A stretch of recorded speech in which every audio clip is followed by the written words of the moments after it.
Nós somos um grupo de terceiro ano do ensino médio do Colégio Miguel de Cervantes e hoje estaremos apresentando uma análise acerca de dois dos contos de Sagarana, de João Guimarães Rosa. O primeiro conto é Conversa de Bois e o segundo, O Burrinho Pedrez. Começando então por Conversa de Bois. Bom, em Conversa de Bois, a história contada pelo narrador é, na realidade, fruto de uma história que ele ouviu de Manuel Timborna. E na realidade, Manuel Timborna ouviu a história de um Mirará, um animal que foi testemunha de tudo o que ocorreu. Bom, a história começa com a descrição do sertão de Minas Gerais, no qual encontra-se uma carroça puxada por 8 bois distribuídos aos pares, ou seja, uma carroça puxada por 4 pares de bois. Esses bois são Buscapé e Namorado, que formam a linha de frente da carroça, isso é, o primeiro par, Capitão e Brabagato, que formam o último par, uma linha de fundo da carroça, Dançador e Brilhante, Realejo e Canindé. Quem conduz a boiada, quem conduz a carroça é Tiãozinho, um menino guia. E quem está montado na carroça é Agenor Soronho, um carreiro, o dono da carroça, que carrega nela rapaduras e um caixão. Com o passar da história descobrimos que o caixão é de Januário, o pai falecido de Tiãozinho, o guia. E na realidade descobrimos que Januário, na realidade, ele trabalhava para o Agenor Soronho. Ele era então um guia do Agenor Soronho, porém há muitos anos ele havia falecido, ele havia adoecido, perdão, havia tornado-se então paralítico e até mesmo cego, até que veio a óbito. Ao prosseguir da história, descobre-se então que Tiãozinho vai estabelecer com Agenor Soronho, o dono do carro, uma relação de dependência e ódio. Dependência porque sem seu pai, Januário havia falecido, ele tinha de viver sob a tutela do Sr. Soronho. Isso é, a partir de agora era o Sr. Soronho que ia ter a responsabilidade de cuidar dele. Porém, além dessa relação de dependência, por outro lado, havia uma relação de ódio de Tiãozinho para com o Sr. Soronho. Ódio porque o Sr. Soronho, além de maltratá-lo com xingamentos e agressões físicas, aparentemente sem nenhuma necessidade, ele havia sido amante de sua mãe, da mulher de Juazeiro, de Januário, enquanto Januário ainda estava vivo. E após a morte de Januário, que já havia descoberto a relação de sua mulher com o Sr. Soronho, o Sr. Soronho buscou oficializar as relações amorosas com a mãe de Tiãozinho, algo que obviamente o Tiãozinho não aceitava. Bom, a carroça prossegue assim como a conversa dos bois. E a conversa dos bois vai elucidar-se com a conversa de Brilhante, com a fala de Brilhante, que vai relembrar aos seus companheiros animais a história do boi Rodapião, um boi que não estava na carroça no momento. E Rodapião, nós vamos descobrir com o desenrolar da história que ele foi um boi que passou a se aproximar muito da figura do homem. Ele, inclusive, ao longo da história, da sua história de vida, ele passou por um processo de antropomorfização. E, dessa forma, ele é retratado como um boi que corrompeu-se, um boi que utilizava-se da razão, um boi que mentia, um boi bastante malicioso.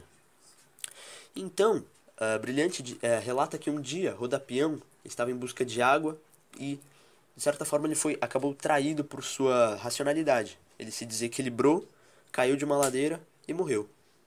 A partir de então, os bois, que eles eram constantemente oprimidos, né? E nesse sentido eles tinham até uma certa solidariedade com o Tiãozinho, que também era oprimido pelos homens, no caso personificados na figura de Agenor Soronho.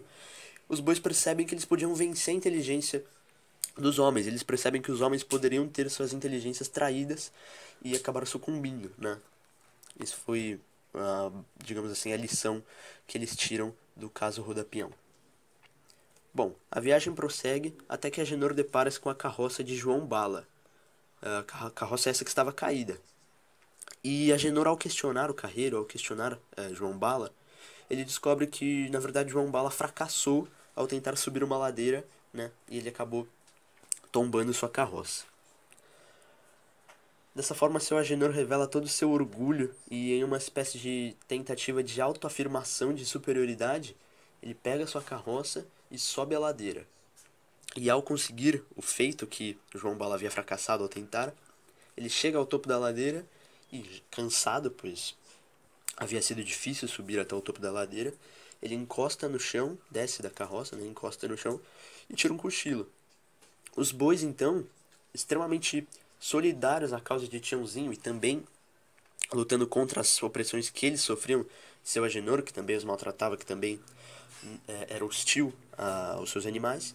Eles aproveitam da oportunidade, aproveitam que Agenor Soronho estava tirando um cochilo na frente da carroça e na beira da ladeira.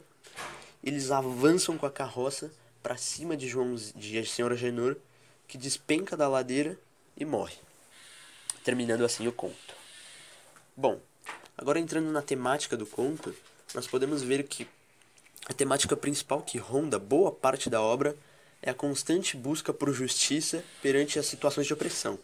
Seja a opressão sofrida pelos bois, que eram utilizados à exaustão como animais de carga e não recebiam o devido tratamento, seja a opressão sofrida por Tiãozinho, que mesmo trabalhando como um funcionário exemplar, sendo um guia bastante eficaz, ele apanhava sem motivos aparentes, senão o puro ódio de seu dono para com ele. Bom, sendo assim, essa temática, inserida em um contexto aparentemente irreal, né, meio ilógico, no qual os animais falam e pensam, é justamente em função de um dos caráteres universais de todas as obras de Guimarães Rosa, que ele expande-se, né, esse contexto de opressão e de busca por uma redenção frente a essa opressão, ele se expande a inúmeros contextos da vida humana, como contextos amorosos, em caso de uma relação abusiva, por exemplo, ou sociais, né, relacionado, por exemplo, à opressão social e a uma espécie de luta de classes, por exemplo. Outra característica marcante de Guimarães Rosa que nós podemos perceber em Conversa de Bois, além da temática universal que se expande a vários contextos da atividade humana, é a ênfase dada à luta do bem contra o mal e a redenção. No contexto do conto, a luta ganha vida nas personagens bovinas e em Tiãozinho, que, vendo Agenor Soronho como uma figura maligna e opressiva, buscam e conseguem uma retaliação, uma redenção perante a opressão. Apesar disso, não deve-se dizer que há presença de maniqueísmos no conto, uma vez que os próprios bois que poderiam representar o bem, né, o maniqueísmo, o lado do bem, no momento final da narrativa eles cometem um bárbaro assassinato, né, lançam Agenor em uma ladeira, inclusive passando com a roda da carroça em seu pescoço, algo que quebra o seu pescoço. Então é uma atitude bárbara, que não poderia ser logo distanciando os bois, portanto, dessa imagem do bem, né, do maniqueísmo. Bom, no conto nós podemos identificar uma espécie de universo místico, sim, porém ele está bastante implícito e de forma sutil. Nesse sentido, essa característica pode ser identificada no ato final do conto, em que ocorre o assassinato de Agenor Soronho. Isso porque nessa cena é possível perceber uma espécie de idealização mística, quase que simbólica, na morte de Agenor Soronho. Isso é uma tentativa de Guimarães Rosa de transmitir a ideia da vitória do bem contra o mal, como se no final as injustiças e a opressão sempre fossem combatidas, algo que sabemos que é uma idealização, porque na verdade essa vitória do bem ela nem sempre acontece, então é quase que um simbolismo utilizado por Guimarães no final do conto. Agora, em relação aos personagens, tratando um pouco mais dos personagens, no tocante aos aspectos físicos, podemos separá-los em dois grupos óbvios: os seres humanos, que são Tiãozinho e Agenor Soronho, e os bovinos, que são os 8 bois que puxam a carroça e o falecido boi rodapião. Mas se nós destacarmos que ao transcorrer da obra, quer dizer, na realidade nós temos que destacar que ao transcorrer da obra, Tiãozinho passa por um processo de zoomorfização.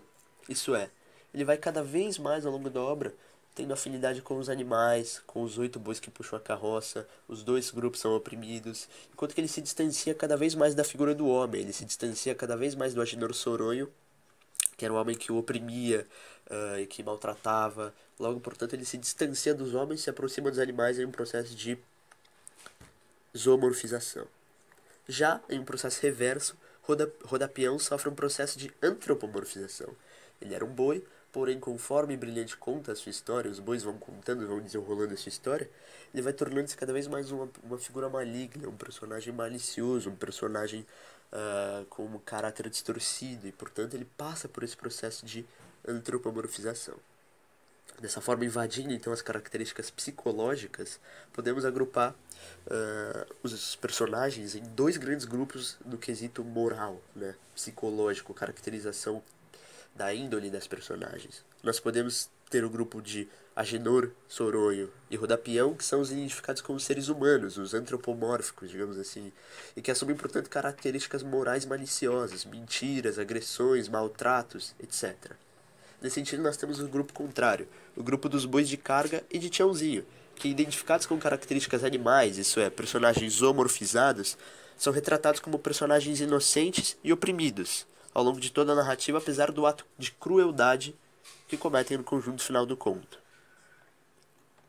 Bom, passando agora para os aspectos mais literários, devemos perceber que ao longo de todo o conto é possível perceber uma utilização de figuras de linguagem e de neologismos. Uma figura de linguagem bastante notória e óbvia utilizada por Guimarães Rosa nesse conto é a personificação ou prosopopeia, já que os bois são tratados como características humanas, com capacidade de pensamento, de raciocínio, etc. Já o neologismo presente no conto é a palavra mais mente, presente em mas gostando mais mente de se emparelhar, segue. Em que a palavra mais mente na realidade significa muito mais, mais do que mais, né? É uma tentativa de João de expressar um sentimento que não poderia ser escrito em palavras, o sentimento de muito mais, de mais do que mais. Ele expressa na palavra mais mente. Encerra-se assim a análise de Conversa de Bois e agora iremos tratar da análise acerca de O Burrinho Pedreiro. Tratando acerca do enredo, temos de perceber que a história começa em uma fazenda, também em Minas Gerais, em que os vaqueiros da fazenda estão escolhendo os animais de transporte para uma missão que eles vão fazer. Um dos burros, né, um dos animais escolhidos, que na verdade é um burrinho velho, é o burrinho 7 de ouros, um burrinho cansado, um burrinho experiente, que será montado inicialmente pelo vaqueiro João Manico. Bom, a travessia então, né, a missão, ela se inicia, e logo no início, em meio a um temporal, os vaqueiros encontram um córrego inundado e que aparentemente parecia ser perigoso. Porém, todos, inclusive o velho burrinho 7 de ouros, conseguem atravessar sem grandes empecilhos. Bom, a viagem segue e ao longo da história estabelece-se um clima tenso em função do desentendimento de dois vaqueiros, Badu e Silvino, que por conta da disputa pelo amor de uma garota, acabam transformando-se em inimigos mortais.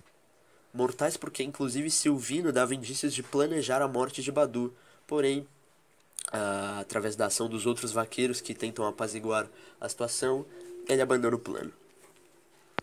Bom, eles chegam ao seu destino final, isso é, a travessia de ida acaba.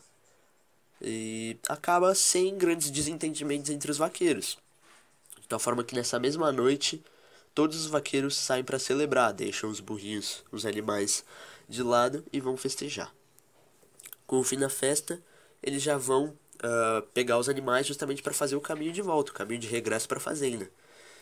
Porém, Badu, que foi inclusive um dos vaqueiros que se desentendeu com o Silvino por causa do amor de uma mulher, ele estava muito embriagado, ele acaba ficando com o burrinho que sobra, né? Com o animal que sobra, com o animal que era preterido, de tal forma que ele acaba tendo de montar justamente no burrinho pedreiro, no burrinho 7 de ouros, que era um burrinho preterido pelos vaqueiros justamente pelo fato de sua velhice e cansaço. Bom, o caminho de volta inicia-se e dessa vez o que acontece é que justamente num dos momentos finais da travessia eles encontram novamente o mesmo córrego da fome, né? Que era aquele córrego que eles haviam superado no caminho de ida. Porém, dessa vez o córrego estava bastante mais inundado e perigoso. Então os vaqueiros decidem esperar a chegada de Badu em 7 de ouros, que vinham logo atrás, para que eles então pudessem enviar o burrinho para a água, porque segundo eles, segundo os vaqueiros, o burrinho só conseguiria adentrar no córrego se ele soubesse que ele poderia sair. Então, se o burrinho entrasse, era sinal de que ele conseguiria sair. Logo, todos os demais vaqueiros e seus animais conseguiriam adentrar e conseguiriam sair. Na verdade, a frase que eles usam é: o burro não costuma adentrar um ponto de onde não consiga partir, né? Que é a ideia de que se o burro entrasse, todos eles poderiam entrar e sair com vida. Dito e feito, o burrinho 7 de ouros e Badu entram no córrego, e então os demais vaqueiros confiantes seguem o burrinho 7 de ouros. Porém, o que acontece é que todos aqueles que seguiam Badu acabaram por não conseguir atravessar o córrego. No total, 8 vaqueiros morreram na travessia. E assim como previsto pelos vaqueiros, ironicamente, 7 de ouros, o burrinho, acaba por ser o único que obteve sucesso, o único que conseguiu sair com vida do lago, do córrego. Isso é, ele confirma a tese, né, dos vaqueiros de que o burro não costuma adentrar um ponto de onde não consiga partir. Bom, Badu, então, ele estava montado no 7 de ouros e, portanto, ele é um dos vaqueiros que consegue sobreviver. Além dele, outro vaqueiro que consegue sobreviver é Francolin, que no meio da travessia do córrego ele conseguiu segurar o rabo do burrinho pedrez e, portanto, chegou ao outro lado com vida. Bom, o burrinho pedrez confirma a travessia, consegue êxito nessa travessia, portanto ele consegue chegar à fazenda e consegue então o seu tão desejado e esperado descanso após a travessia, após a missão, e assim finaliza-se a história. Tratando agora um pouco da temática, o que devemos perceber é que em Burrinho Pedrez existe mais de uma temática em pauta. Primeiramente, a mais evidente, podemos perceber que João Guimarães Rosa traz a discussão acerca da velhice, né? Em que 7 de ouros, o burrinho, é muitas vezes preterido e rechaçado pelos vaqueiros pelo fato de ser velho e cansado. Mas ele faz um jogo com essa ideia da velhice, do cansaço e do lado preterido, tratando com a ideia justamente de que pelo fato dele ser velho, ele era o único burrinho que dentre todos os animais de montaria carregava experiência suficiente para se orientar e se guiar em determinadas situações, como a do córrego, em que os outros cavalos, viris, jovens, porém sem experiência, acabaram sucumbindo. Outra temática importante tratada pelo autor no conto é a da falsa sensação de superioridade carregada pelos seres humanos, que na verdade é personificada nos vaqueiros. Ela pode ser vista no ato final do conto, em que os vaqueiros, de forma presunçosa, se achando mais inteligentes, eles enviam o burrinho 7 de ouros como uma espécie de cobaia. E eles seguem o burrinho 7 de ouros na travessia do córrego, vendo o sucesso da cobaia. Com a morte dos vaqueiros e a sobrevivência e êxito da cobaia 7 de ouros, Guimarães Rosa ironiza a ilusória soberba carregada pelos humanos, mostrando que esses foram vencidos pela inteligência e experiência de um simples, velho e cansado burrinho. Bom, agora tratando do misticismo na obra, nós podemos observar a presença de um universo místico que ronda a personagem do burrinho. Esse misticismo ele está diretamente ligado a uma das características de Sagarana e de João Guimarães Rosa, a ideia de travessia e de superação de obstáculos. Podemos perceber que no momento da travessia do córrego, principalmente na volta, no ponto de inflexão do conto, que é inclusive uma das características presentes em todos os contos da obra, aquele ponto em que, digamos assim, é o ápice, o clímax da história, o ponto em que todos os vaqueiros estão morrendo e Burrinho está brigando para atravessar o córrego, justamente o Burrinho ele passa por uma transformação simbólica, uma transformação de certa forma até mitológica. Ele emana forças de onde ele não aparentava ter. Isso representa, portanto, a ocorrência de uma força mística, uma força que inexplicavelmente transforma uma figura frágil, que era a figura do Burrinho, em um herói, que agora é símbolo da valentia, é símbolo da força, é símbolo da experiência, né? Então essa transformação simbólica traz um certo misticismo para a obra. Agora tratando acerca das personagens, nós temos inúmeros personagens nessa obra, porém as principais são Burrinho 7 de ouros, Major Saulo, Badu e Silvino. 7 de ouros, como dito, é um burrinho idoso, cansado e miúdo, que desce o aspecto que desde o aspecto psicológico, pode ser caracterizado como uma figura antropomórfica, que, com o transcorrer do conto, passa por um processo de humanização, né? Ele, de certa forma, representa esse heroísmo e essa experiência carregada pelos homens em seu momento de velhice. Major Saulo é o dono da fazenda. É o dono da fazenda, inclusive, em que vive o Burrinho Pedrez. Ele é um líder que impunha sua autoridade perante os vaqueiros e seus animais. Era um homem analfabeto que vivia da compra de terras e da pecuária. Badu e Silvino são vaqueiros, homens rudes, sem instrução. Ao longo da carreira, retratada no conto, ambos acabam por desentender-se, né? Como dito anteriormente, uma vez que Badu havia roubado a namorada de Silvino. Isso causa, ao longo de toda a travessia de ida, uma situação indigesta, uma situação tensa, porque nós vemos que em determinada parte do conto, inclusive Silvinho chega a planejar a morte de Badu. Badu, portanto, é um dos únicos vaqueiros que consegue sobreviver à travessia do córrego. Ele estava montado em 7 de ouros, enquanto que Silvinho é um dos vaqueiros que morre, um dos 8 que acaba por falecer. Nesse sentido, a linguagem que nós podemos perceber ao tratarmos mais dos aspectos literários do conto, nós podemos perceber novamente o uso de novas figuras de linguagem e de novos neologismos. Uma figura de linguagem bastante notória é a hipérbole, visível, por exemplo, em "De noite saiu uma lua rodoleira, que alumiava até passeio de pulga no chão", trecho no qual Guimarães Rosa acaba por exaltar, né, e exagerar o brilho que a lua trazia para a obra. E agora, tratando acerca de neologismos, características marcantes de João Guimarães Rosa em todas as suas obras, nós podemos perceber que um dos neologismos do conto é a palavra perigalhos, que Guimarães compõe para descrever a pele flácida de regiões como o tríceps. Como ele diz, portanto, no momento em que os vaqueiros estão a mexer-se, ele retrata os perigalhos dos vaqueiros como dançam no ar os perigalhos, isso é, como se a pele flácida dos tríceps estivessem a mexer-se, a mover-se. Fim dessa assim a análise do conto Burrinho Pedrez, e agora, tratando um pouco acerca da relação entre os contos, nós podemos perceber que ao compararmos os dois, tanto Conversa de Bois como Burrinho Pedrez, a primeira relação nítida que pode se estabelecer entre esses contos é de que ambos são protagonizados por figuras animais. Nesse sentido, nas duas histórias, esses animais assumem caráter heróico, isso é, são retratados até de certa forma mítica como personagens que superam a inteligência humana. Em Conversa de Bois, isso ocorre no ato final da morte no ato final, isso é, na morte de Agenor Soronho, em que os bois da carroça, unidos, agindo de forma a superar a inteligência de seu dono Agenor Soronho, jogam o carro em Agenor e matam. Esse ato revela o misticismo do conto, como já dito antes, uma vez que ele simboliza a vitória do bem contra o mal. Já em O Burrinho Pedrez, o heroísmo dos animais e o misticismo por trás desse heroísmo está presente no ato da travessia do córrego, em que 7 de ouros do burrinho cansado, de forma até inexplicável, acaba sendo o único que consegue concluir a travessia com vida.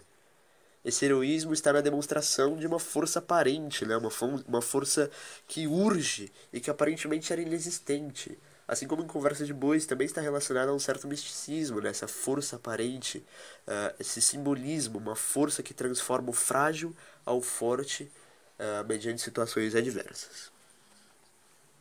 Finalizamos assim a nossa análise dos dois contos e a comparação e a relação entre os dois contos.